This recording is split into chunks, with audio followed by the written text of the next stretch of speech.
Happy Monday, Bitcoiners, and welcome to the first video episode of the Bitcoin Economic Calendar, a short summary of the market moving news that you need to know and Bitcoin fundamentals for the upcoming week. Today is Monday, September the 14th, and we'll start with your market update. Starting with Bitcoin, it's pumping, currently at 10,700 and moving away from that important 10,000 point. In last week's news, the USDC stablecoin hit $1.8 billion in circulation, clear evidence that there's still a lot of interest entering the space and that people are finding value in these crypto dollars. Moving on to the broader markets, we're seeing a growing correlation between the S&P 500 and Bitcoin. Over the last 2 weeks, the S&P 500 has given back important gains and it's currently sitting at the levels that it was prior to the COVID-19 downturn. Importantly, Bitcoin has been holding 10,000, which is a very key range throughout this downturn.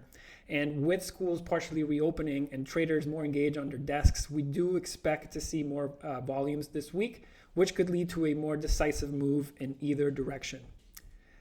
Moving on to Bitcoin difficulty, after we hit a fresh all-time high 2 adjustments ago, we took a quick breather on the previous difficulty adjustment, but are scheduled to hit a fresh all-time high in difficulties in the next upcoming adjustment, which is scheduled approximately for midnight on this coming Saturday. Now, if we see the difficulty levels continue to increase and we see the price continue to range between the 10 and 11,000 price point, that may put some profitability pressure on some miners that are not in optimal conditions. You can still see that miners are very bullish, evidenced by the hash rate being near all-time highs. However, this can put some pressure in the profitability of some of those operations. As far as earnings, we have a pretty quiet week, but we do have Federal Reserve meetings in the United States, and that is on Wednesday the 16th at 2 p.m., followed by a press conference by Chair Jerome Powell at 2:30 p.m. And lastly, we wrap up the week on Saturday at midnight with the estimated difficulty adjustment that's upcoming.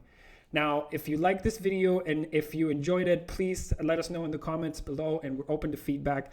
Also, we give you the information and the tools you need to manage your wealth. So make sure you check out our savings accounts and our loan products at ledn.io, and have an excellent week.